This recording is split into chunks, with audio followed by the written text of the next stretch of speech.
I'm going to try and explain the CCRU Numogram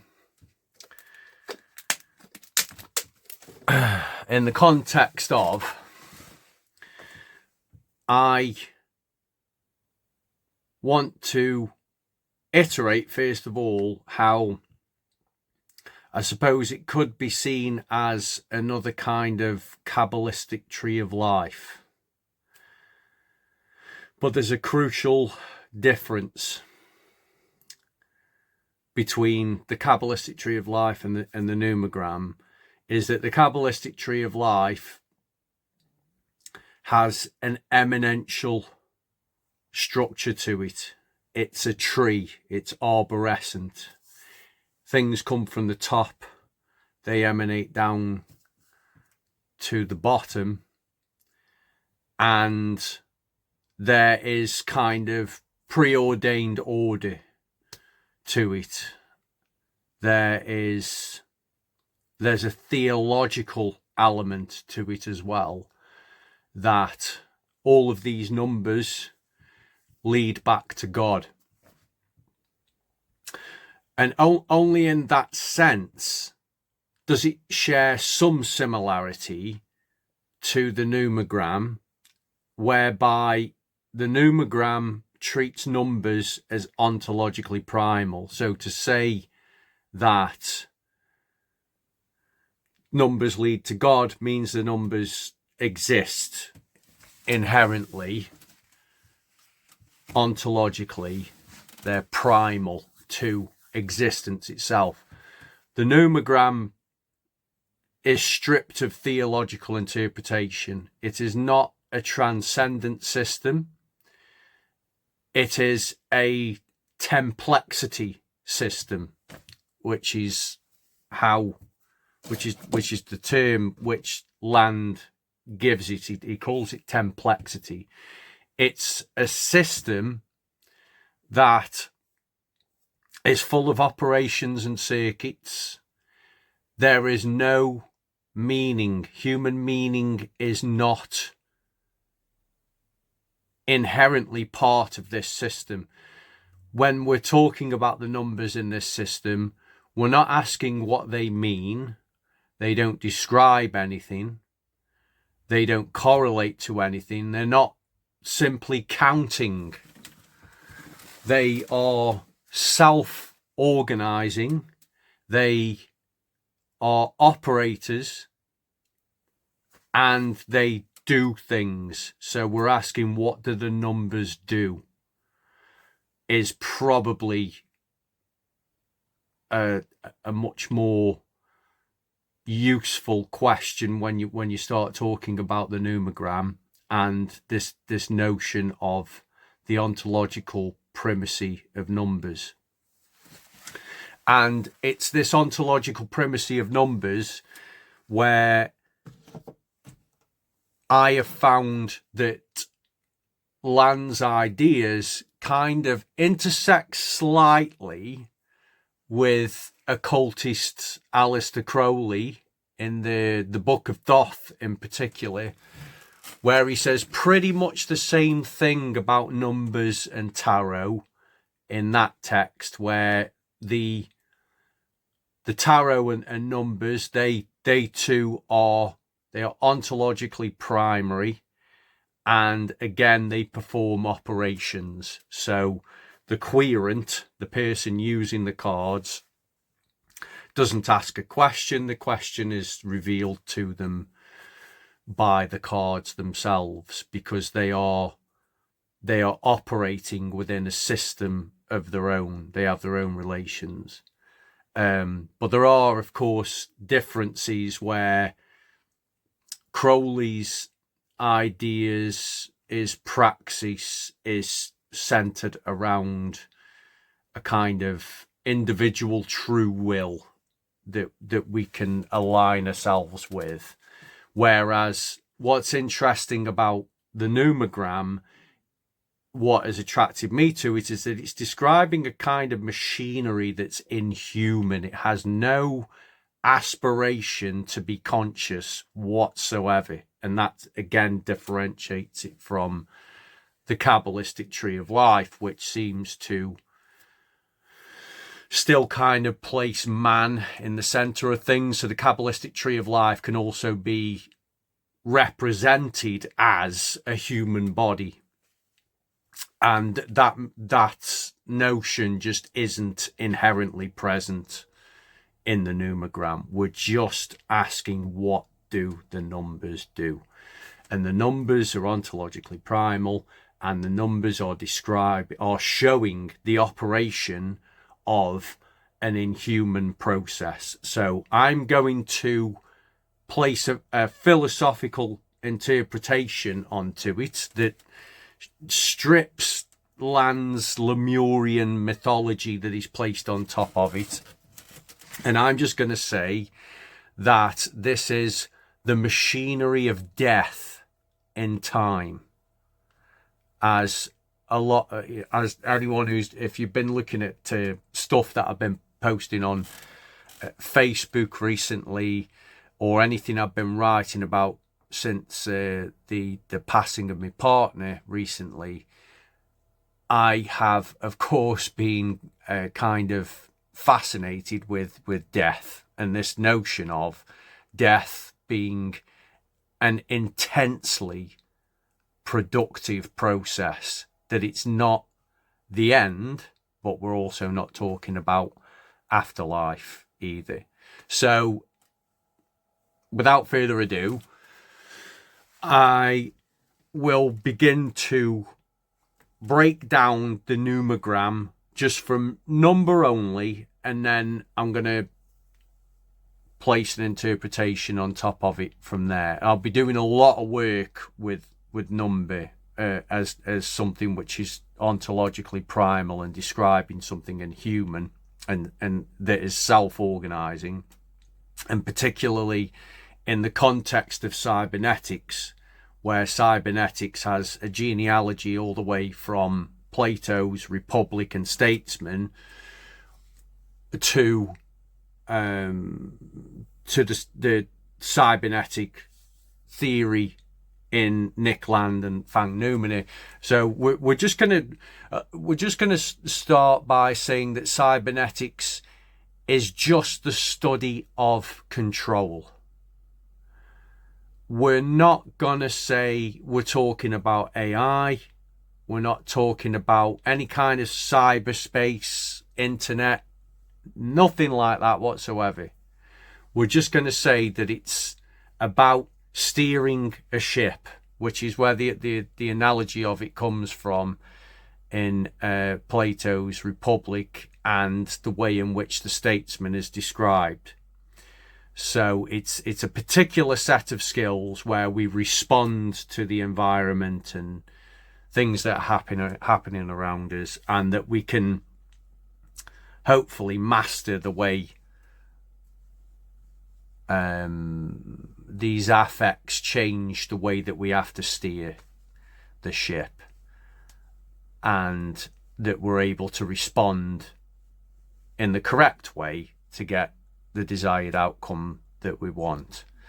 So that's what we're just going to say, is that we're talking about how much control we have, and the Numogram displays a theory of time that shows how there is a kind of ruthless, inhuman intervention in time itself that is non-linear, that is very unpredictable, and so it reduces the amount of control that we have. So that's why I'm looking at it as kind of like the machinery of death in time.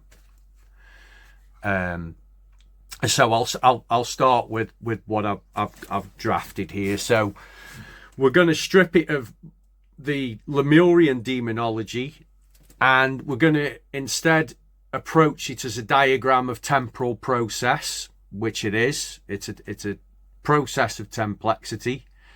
So when you look at it this way, it's not describing death as an event that waits at the end of life. It provides something a little more unsettling, in that the machinery in which persistence, transformation, and termination are operating simultaneously. So death is not simply the point at which the machinery stops. This is a non-linear system.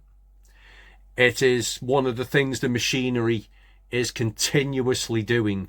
So forms are generated, stabilized, transformed, and dissolved, but they don't emanate from pre-existing forms. So while the forms emerge from the destruction of the old ones, we can therefore use the numogram to think of death as this indifferent, invasive, creative and destructive process occurring within time itself. So the structure begins with decimality. The base 10 system, 0 to 9, is generated if you times two prime factors together, 2 and 5. So 2 times 5 equals 10, 5 times 2 equals 10. So 2 to the power of 0 is 1. 2 to the power of 1 is 2. 2 to the power of 3 is 4. 2 to the power of 3 is 8. 2 to the power of 4, 16. 2 to the power of 5, 32. 2 to the power of 6, 64. Then if we apply digital reduction, which is after we get to 1, 2, 4, 8, we then end up with double digits. We get 2 to the power of 4, we get 16. So to reduce 16 back to the base 10 digital system, we add those as individual digits together. That's 1 plus 6 equals 7. And then 2 to the power of 5 is 32. 3 plus 2 equals 5. 2 to the power of 6 is 64. 6 plus 4 equals 10, which gives you 1. So you get this within the base 10 system with what secretly constructs the base 10 system, which is 2 times 5 and 5 times 2. You get from increasing the powers of 2, you get a circuit which goes 1, 2, 4, 8, 7, 5, 1. 1, 2, 4, 8, 7, 5, 1. And it'll do this infinitely as you increase the powers of 2. As far as you want, it will repeat that circuit through digital reduction. So if you do to the power of 5, you get 1, 5, and then 25, which reduces to 7, 125, which reduces to 8, 625, which reduces to 4, 3,125, which reduces to 2, and then back to 1. So you get 1, 5, 7, 8, 4, 2, 1. So that is the same sequence, but in reverse. So this is done through digital reduction only. So that gives us a modular circuit. So something that is modular, just like a clock, it moves in a sequence. So instead of us having a linear notion of counting and time, where we go 0, 1, 2, 3, 4, 5, 6, 7, 8, 9, we are counting one number, adding one more, and when we've done that, time has passed. So this is showing a non-linear modular system that's hidden within the base 10 system, but it's not including 4 of the numbers. So 0, 9, 3 and 6 are not in the prime construction of the base 10 circuit. We get only 1, 2, 4, 8, 7, 5, 1 and 1, 5, 7, 8, 4, 2, 1. So there's no triangular accumulation at this stage. It's not required. I'll explain that. It's done just through ordinary digital reduction. Because digital reduction effectively works modulo 9, the 2 prime factors of 10 generate counter-rotating processes through the same 6 numerical states. And the time circuit, which is the center of the diagram, therefore contains non-linearity right from the beginning. So what appears to be a single temporal circuit is already composed of opposed directional processes. Time is not a line moving uniformly from past to future. It's the resultant of recursive operations traveling through the same structure in different directions. So these 6 numbers then undergo another transformation, and they are paired according to the complements of 9, as we have the base 10 system is 0 to 9. If we place 1, 2, 4, 8, 7, 5 into pairs to add them up to 9, we get 1 and 8 together, 2 and 7 together, and 4 and 5 together. These form they form what are called syzygies. They are pairs that form together, and that's throughout the whole system. So the striking point is that they're not arbitrary, these pairings.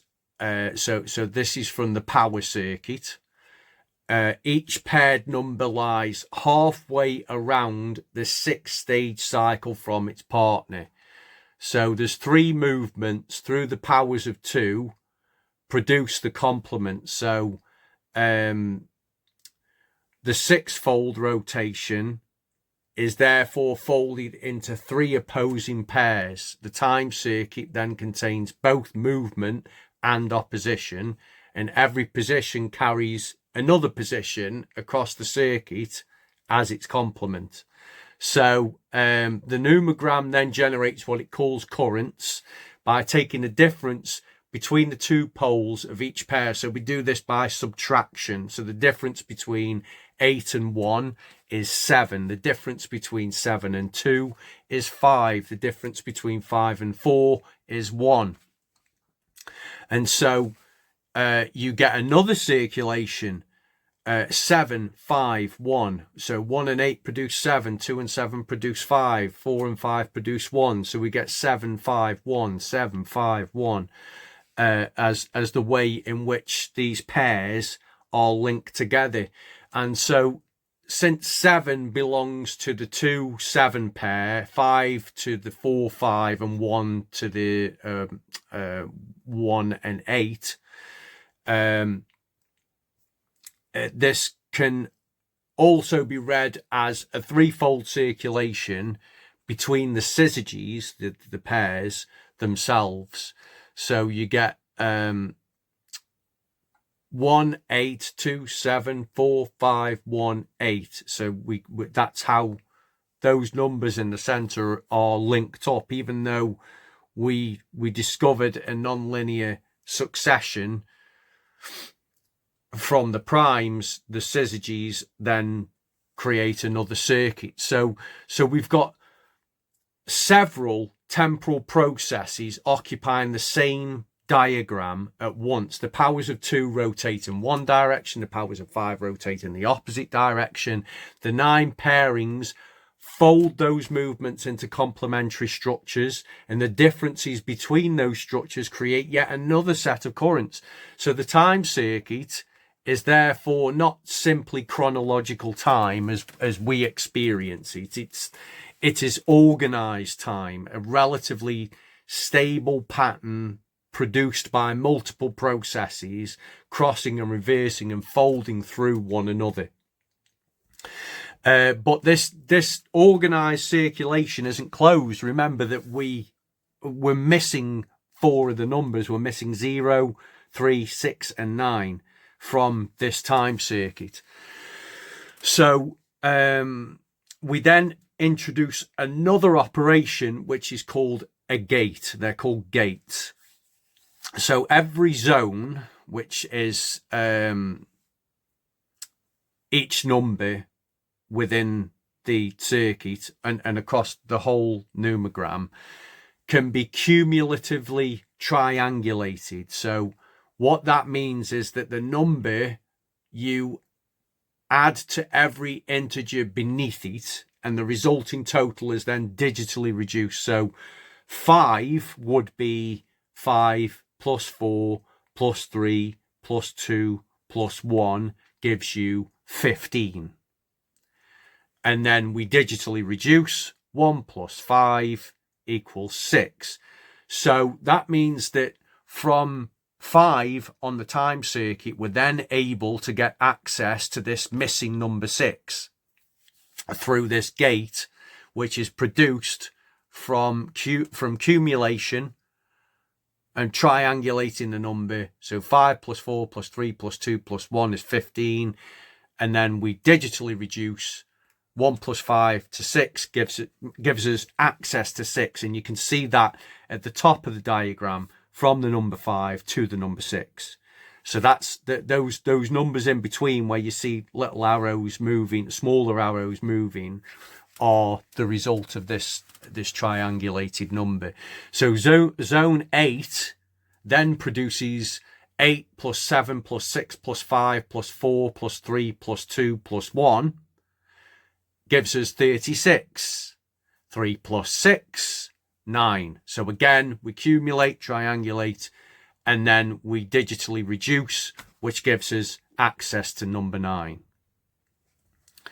So the only numbers that we're not linking to yet are 3 and 0. But we found a way out of the time circuit to the missing numbers from the succession from the prime powers. So this generates the gate sequence. Right, so you get the gates. So all of the gates in the sequence, which are generated from triangular accumulation and digital reduction, we get 0, 1, 3, 6, 10, 15, 21, 28, 36, and 45. And the corresponding channels are 0, which feeds into 0, 1 leads to 1, 2 leads to 3, 3 leads to 6, 4 leads to 1, 5 leads to 6, 6 leads to 3, 7 leads to 1, 8 leads to 9, and 9 leads to 9. So you can see that through this triangular accumulation and plexing, the digital reduction, you can then see where the missing numbers appear. So we get 0, 1, 3, 6, 1, 6, 3, 1, 9, 9. Okay, so we get within the base 10 system, we then get another non-linear sequence, but one which is much more compressed, one where we can see that 3 and 6 infinitely produce each other. There is once we have entered the what's called the warp. So that's the right at the top. You'll see the 3 and the 6, and they infinitely feed into each other because these transitions can't be understood simply by following ordinary circulation of the time circuit. And the zone has both its immediate position within the circuit and an accumulated history which is concealed within it. So triangular accumulation effectively asks what a state becomes when everything leading up to it is gathered together. So the gate is therefore a numerical image of accumulation reaching a threshold, and the apparent state and its accumulated consequences are not identical. So some gates remain within the time circuit, others open outside of it. So zone 2 accumulates to gate 3 and enters the warp. Zone 5 accumulates to gate 15 and enters zone 6, which is also within the warp. So here the system behaves quite differently. So as I was explaining, you get 3 leads to 6, and 6, if you cumulatively triangulate and reduce, you get 6 gives us 21, and then 2 plus 1 equals 3. So these two poles continually generate each other, and rather than ordinary circulation or terminal arrest, the warp behaves as like a recursive feedback loop. So output becomes new input, transformation feeds further transformation, and it's therefore useful to interpret the warp as a generative current. So the region in which established forms are broken, fed back into processes and reorganized. It is productive, but its productivity is inseparable from destruction. So something must cease to remain when it was to remain what it was in order for another configuration to emerge. So the plex, which is right at the bottom of the diagram, which is formed by 9 and 0 as a syzygetic pair, behaves differently again. So zone 9 accumulates to 45, so 9 plus 8 and all the way down to plus 1 gives you 45. 4 plus 5 equals 9. So 45 leads straight back to 9, and 9 returns to itself. 0 remains 0. So the plex therefore resembles an absorptive or terminal current rather than the oscillatory productivity of the warp with 3 and 6. So more importantly, the time circuit contains its own route into this terminal region.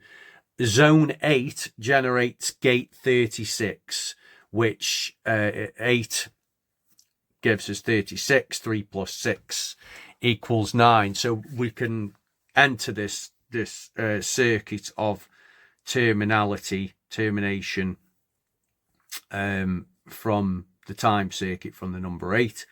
There's no way back out. There's only a way in. So the passage into terminality is therefore generated from within the ordinary temporal circuit itself. Death does not have to arrive from somewhere outside of life at a later moment. The accumulated structure of a state can internally generate a route towards its own termination. And this is where the Numogram becomes useful as our philosophical model of death. So death shouldn't be identified simply with the plex, because that would say we're moving from one side of it to another, which is linear, and it would be far too constrained as an eminential system that we could reduce back to a previous state. But this is a templex system. It's complex and it's temporal. So we can't say that life circulates peacefully until eventually falling into zone 9. The entire diagram can instead be understood as the machinery through which death operates in time.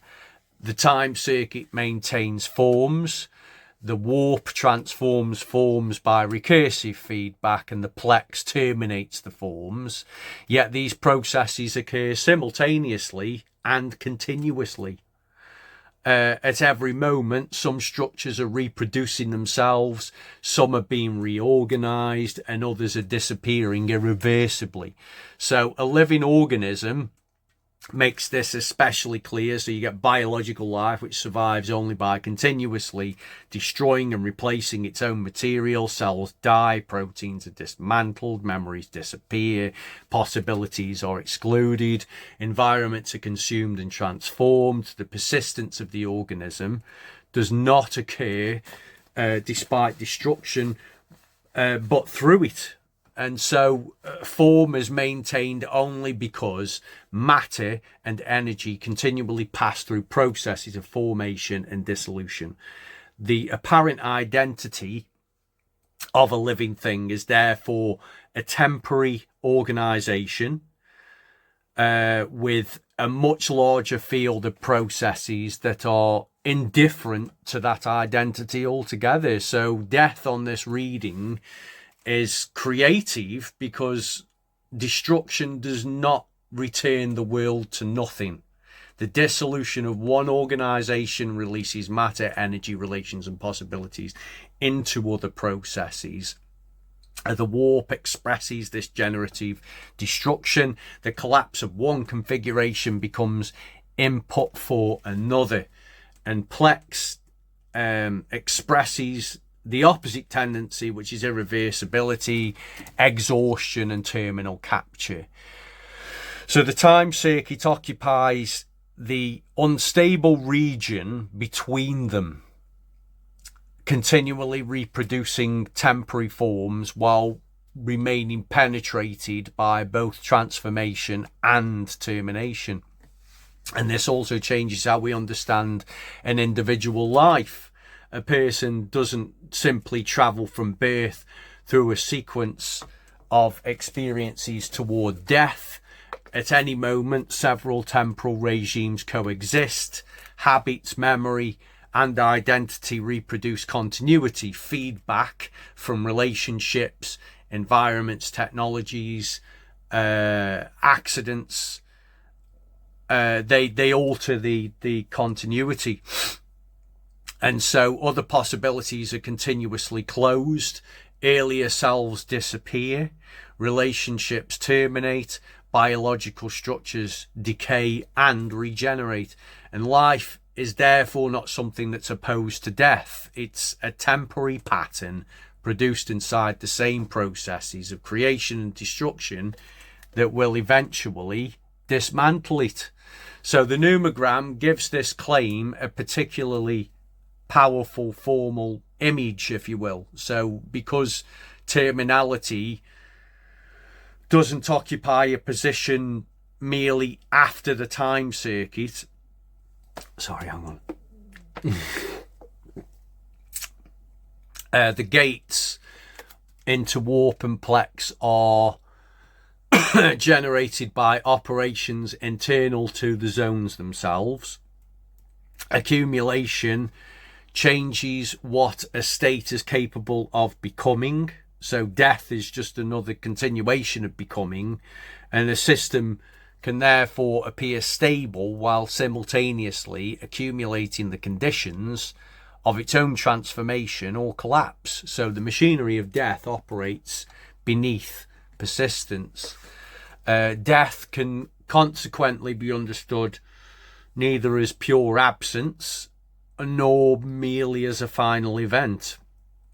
It's an impersonal process of temporal differentiation, forming, deforming, selecting, eliminating, redistributing. So life is one temporary coagulation, if you will, produced by this machinery.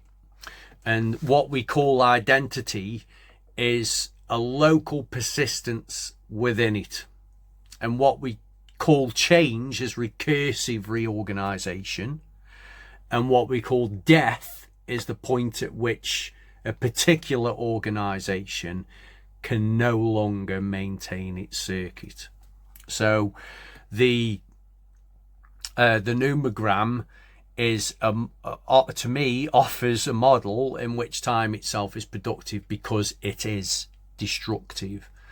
So the same machinery that creates form also dissolves it. The time circuit organises the warp, mutates, the plex terminates, and the gates allow accumulated history to push one regime into another. None exists independently of the others.